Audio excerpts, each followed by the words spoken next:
Meet a native Palmetto State recording artist who now calls the Tar Heel State home. You'll meet him coming up next on Carolina People.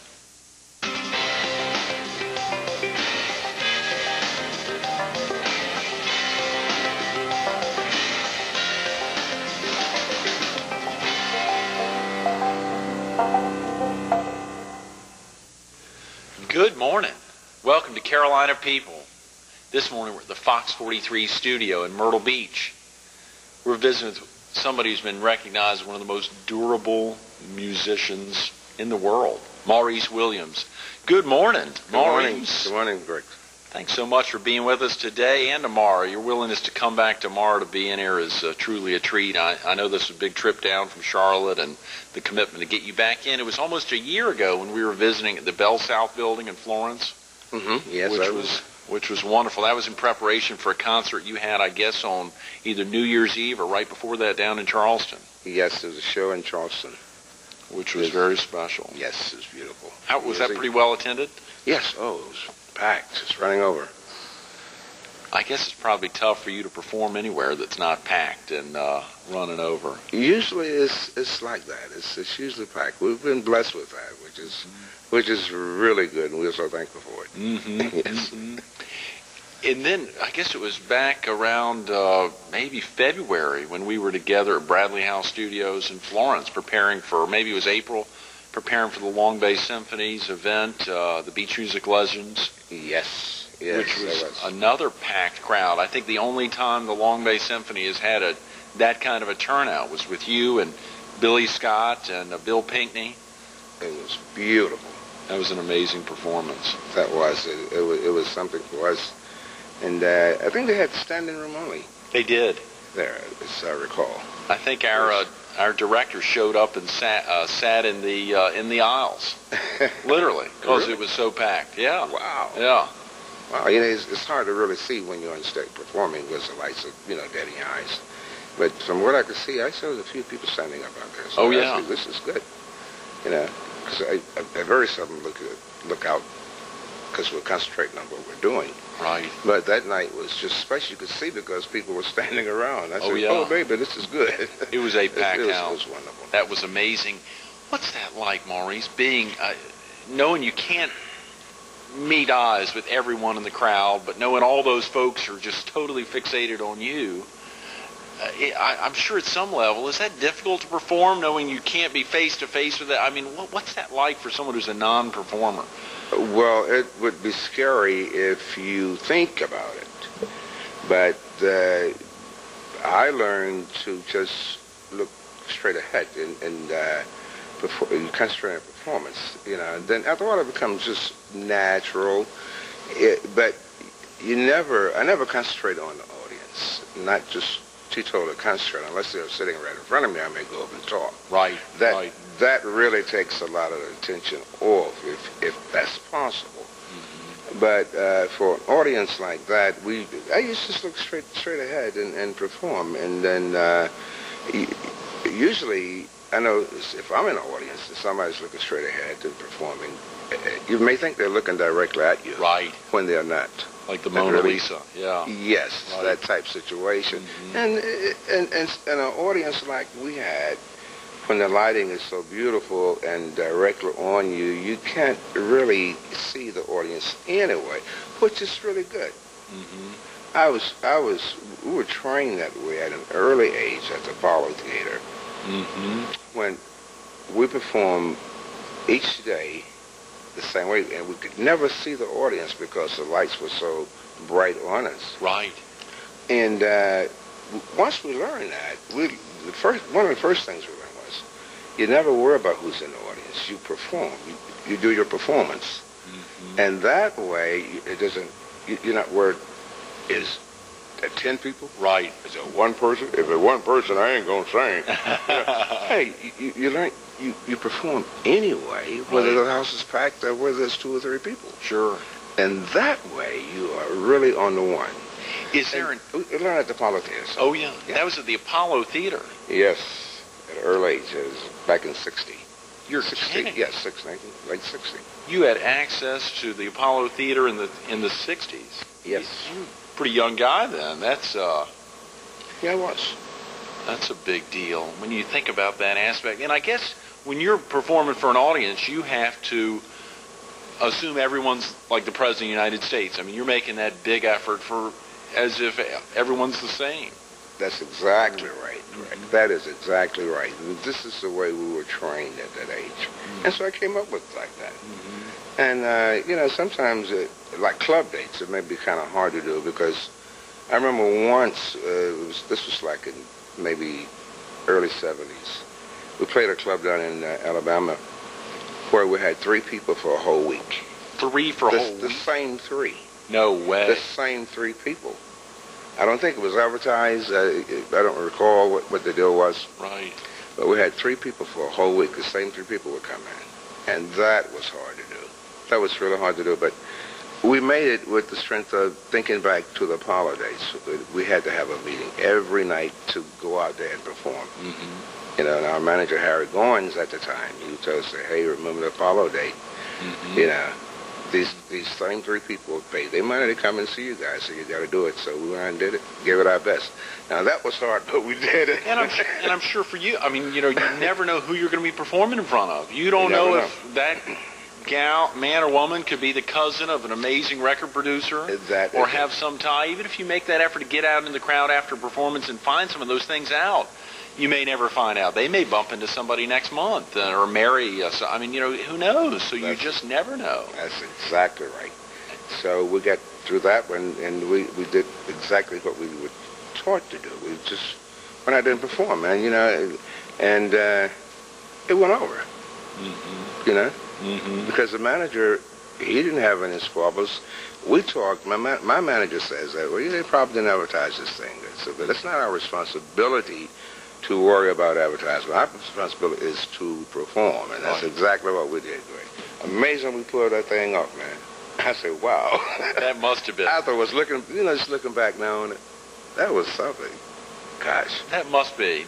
And to know you made that effort and did it right. You did it right. You performed as if it was their first and the last time they'd see you, and really made it special. That's wonderful. Yes, and we had 3 fans forever. Yeah. That's right. At least you had 3 more albums that'll be sold the next year, and continuously. That's great. Beautiful. Golly, Maurice. You are a native of the Palmetto State, but now live in the Tar Heel State. Yes. But you're very close to the border, so you've probably got your hand in both states still to a great degree. Definitely. Share with the viewers where you grew up, Maurice. Lancaster, South Carolina. What was it like growing up in Lancaster? It was wonderful, typical teenager, It was good. It was really good. We were in high school, and I thought it was great, to me, because we were in a thing where we did, it was almost like the TV show, with the guys when they would go to the soda shop. What's the name of that show? Happy Days. Happy Days. Yeah. It was looking at Happy Days now. I said, that's just the way we grew up. Because we would do the same thing. We'd go to the soda shop. We'd drive cars, get in trouble. Just typical, we get in a lot of trouble, but we were typical teenagers. After school, we would go to the soda shop on the corner, and we'd be there dancing and putting money in the nickels in the jukebox. Right. Did all that. We lived it. And looking back, I said, this is amazing. I wish I could have wrote that. Yeah. Golly, it was amazing. We did that. So Lancaster was beautiful growing up in Lancaster. What? We did. And some of the musicians that you followed growing up, who were some of your inspirations in the musical world? Well, first off, it's Fats Domino. Fats Domino. Man, when we heard Fats, I said, gosh, I want to be just like that. Because the way he just played the piano, man, and sang, and as Fats Domino, we just, was crazy about Fats. Still is. Still is. Did you have a favorite song? From Fats? Well, one would be Blueberry Hill. Blueberry Hill. And then Blue Monday. Right. I think Blue Monday is my favorite of all the things that he did. He did so many beautiful songs. Oh, yeah. Oh, yes, yeah. man. And I love all this stuff. I'm a big fan of Prince. You know? What do you think inspired you at an early age to get to get into music? Were you from a musical family? Yes, my sister Carol, she played piano, and of course, my mother played piano also. And my uncle Coy, he used to rehearse his band. He had a jazz band, and he rehearsed his band in our house because we had the piano and everything. And so I was like knee high to his knee, knee high to his knee, knee high to his knee, pulling on him when he would be playing the piano. So then I said, oh gosh, I got to do that. And he said, get away, guys, I'm busy. So after rehearsal, I go in and be bamming on the piano, and I just kept it up. And my mother and my sister Carol, I say, go ahead and play. And then my aunt Inez, who's responsible, really encouraging me to stay in music, to really get into it. She started taking me around, and I started playing, man, at, it was a Mason Hall, right up the street from the house, in walking distance. So I would play there, the piano, when I learned, for the full dance, for the whole dance. And I learned to do the bass. I was playing the bass with my left hand, and then I was playing the boogie woogie all the time. But I played fast, I played slow, I played in between, and they dance, man, Oh, and I yeah. said, wow, okay. And she started teaching me about different things, and then mostly encouraging me to stay in the business. And Aunt Inez, she was a performer as well? No. She just was the real encouragement. Yeah, she was the encouragement. Her husband, Coy, Uncle Coy, he was performing, and he would take us around also. This is a little late. I'm jumping the story. Right. No, that's He fine. take us around, and she was, I guess she was a socialite, and she started teaching me how to speak, how to notice everything, how to be really on top of it. And I started, remember when I would start imitating people. And then I was imitating performers, and I was doing Nat King Cole, and I was doing Fats Domino, and the whole thing. I was overcome by these guys, so I wanted to be like them, so I started doing that stuff just like they would do it. Right. And hey, man, it started paying off. How amazing, Maurice. When you think about it. I had one problem. I didn't know how to be original. You didn't know how to be original. I didn't know how to. Well, you learned. Yeah. But I'm talking about this early age. I just copied everybody. Man. Right. I just copied, And I was a little guy, but I learned. But now, folks are watching you. They don't know you're not original. I mean, they think you're as original as anyone. Or back then, I'm sure they just thought this guy knows how to perform, and we love his stuff. Yeah. Well, they thought it was great. Yeah. They say, sing this song better than you can sing it. I said, cool. That's when I did it some more then, Please. Oh, gosh. What you do, about, was that 7 years old or something? And I was about to say, if you were knee-high earlier on, as you were pulling on Coy's pants to get up there while he was playing, and then when Aunt Inez was carrying you around, you must have been young. I was. Now, did you have some friends who were also musically inclined at some level? You all got together to form a band, or what encouraged you all to get together? How did that happen? This is in high school. Okay, that was even later. Well, elementary school, we started school, and then we were in the high school glee club. And Mrs. Sample, our musical teacher, she suggested we form a quartet, a pop quartet. And it was like William Massey, Norman Wade, and myself, Douglas Rucker, who's Dr. Douglas Rucker now in Lancaster. We formed Bob Shop Quartet. We started singing. Then we were also playing in a high school band. So we took the knowledge we had doing the pop songs and we started playing our own instruments because I was on the keyboards. William could do the saxophone, Banshee, as we called him back then. Mm-hmm. Douglas played the bass, upright bass, kind of thing. And he played the bass and Norman could sing bass. And so we started like that, and then it kept improving, and then we started playing the high school proms and all that. Right. And we started adding to the group. Some guys fell by the wayside, and some came in, and we added, and we stayed.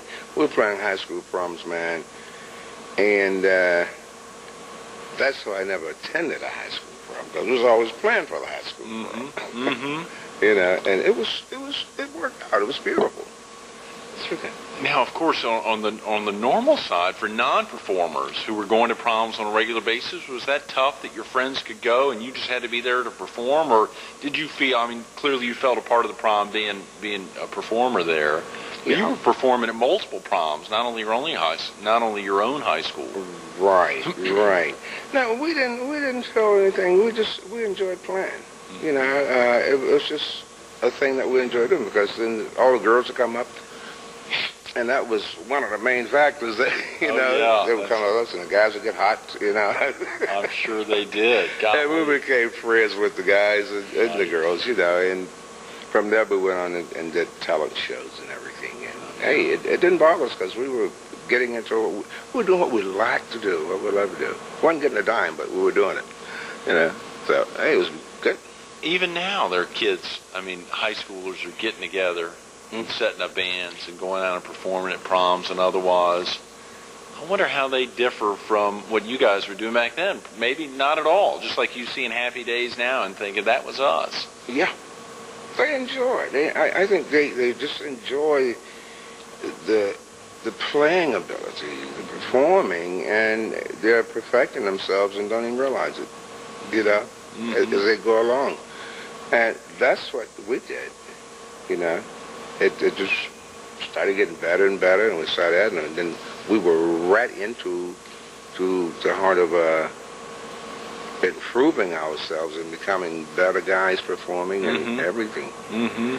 So it all worked out real good on that. Did you all have a name for the early band? Called ourselves the Royal Charms. The Royal Charms. Royal Charms. What kind of music were you all performing then? We were doing stuff, rhythm and blues. Okay. We were doing stuff like, we were doing some of Fats Domino stuff. Mm-hmm. We were doing some of the Dominoes, Billy Ward and the Dominoes. We had a group then. And we were doing the Clovers, Five Keys, Five Royals, all those cats back then. We were singing this stuff.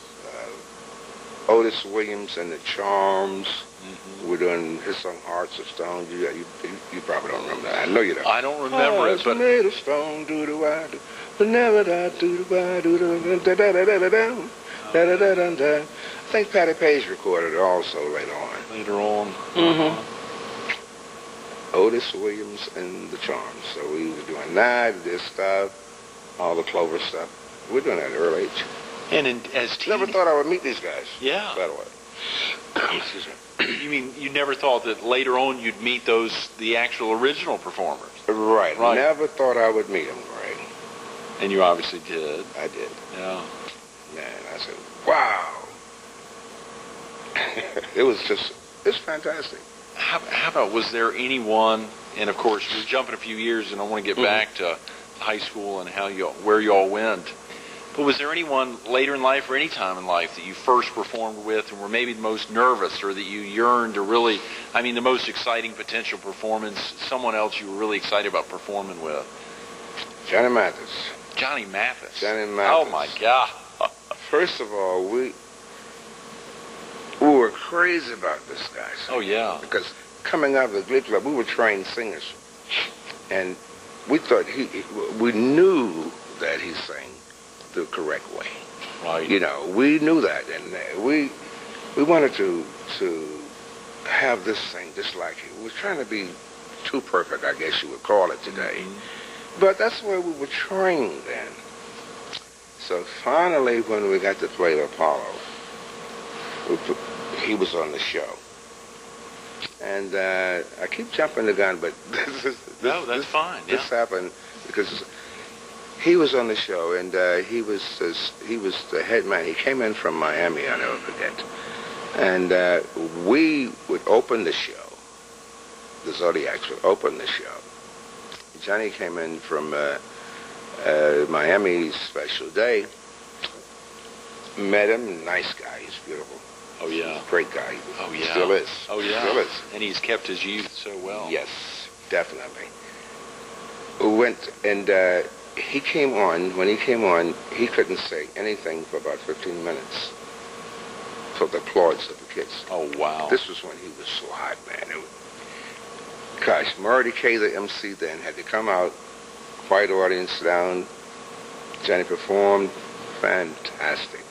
Oh my God, yeah. We were back there, and I was shaking all over in my boots. Yeah, sure. So we got to follow him. Ain't no way, man. This ain't going to happen today. Yeah, we back there, all this just trembling. I'm really. Yeah, sure. I mean, literally I shaking, bet. man.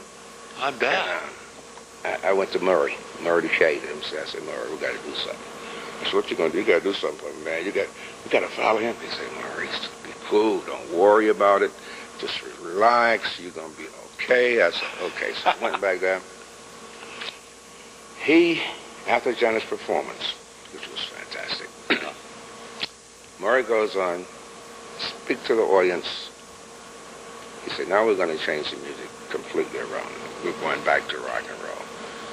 Going back to rock and roll again. And we're going to bring us some guys that you've been hearing about, yeah. Doing all week. We've been there for a whole week now. Oh, okay, right. Yeah. He said, we're going to change this format a bit. He talked to him so well. Right. And got him calmed down. When he said, now Maurice Williams and Zodiacs, oh, they went crazy again. And we were all right once again after that. It was something, man. You had to be. Now, and I'm sure Johnny probably stayed around and watched. He did.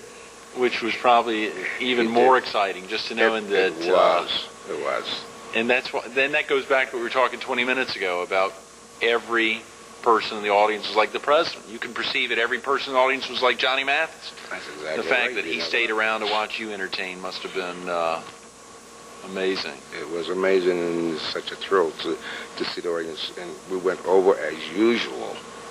And then we got up, when we came off stage, he said, man, it was great. It was just good. He enjoyed it. I said, man, thank you. You know, we calmed down. Everything was, we were on a roll. It was just smooth. And after that day, we never looked back. We just kept going and been grateful. Yes. Been humble. Mm-hmm. How do you stay humble when there's thousands? I think it was a few years ago, Harry Turner was telling me in early 2000, maybe you performed in London, in the UK, had 6,000 folks there. They bought everything you had, everything you brought with them, CDs, T-shirts, everything. They were screaming throughout. It was one of the most exciting performances he tells about. How do you stay humble when you got 6,000 folks in another country who dig you so much that... Well, we do an awful lot of praying, which is good. A lot of praying. We give thanks. We give thanks. And we are humble that way when we go on. We give thanks before we go on and after we come off the whole ball game. This way we stay humble. You know, because we know that God has given us this. And we give him thanks, and we say prayers, and we treat every man equally. We try to do that. And by doing this, we just stay right down to earth, man. You know, that's what I've got. Speaking of treating every man differently, we'll go back to high school, and there were some tough times, but you performed some amazing things at Lancaster High School, which was I believe you all won a big contest there, and am I correct? There were some frat guys from USC, and and that was not necessarily a treat everyone equal type of environment. No, but once again, we were performing. Right, so they didn't care. Absolutely. They didn't care, you know, and we were on there as performers, and we won the talent show, and guys in the audience from the University of South Carolina was there. They booked us at the frat house down in Columbia.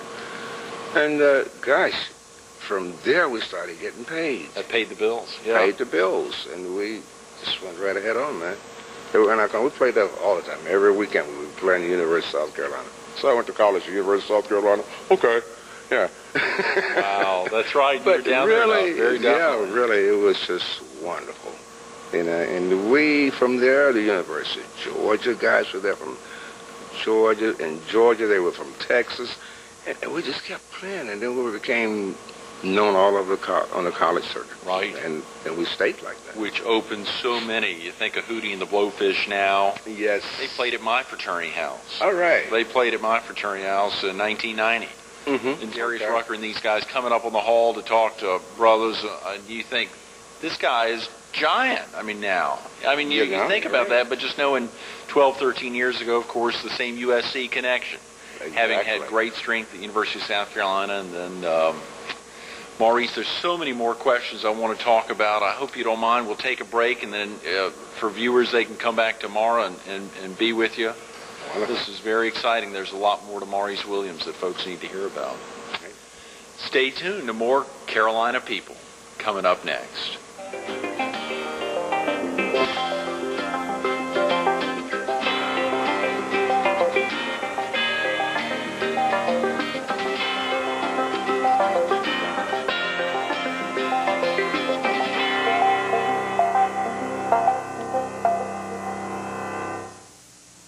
You can catch more Maurice Williams tomorrow.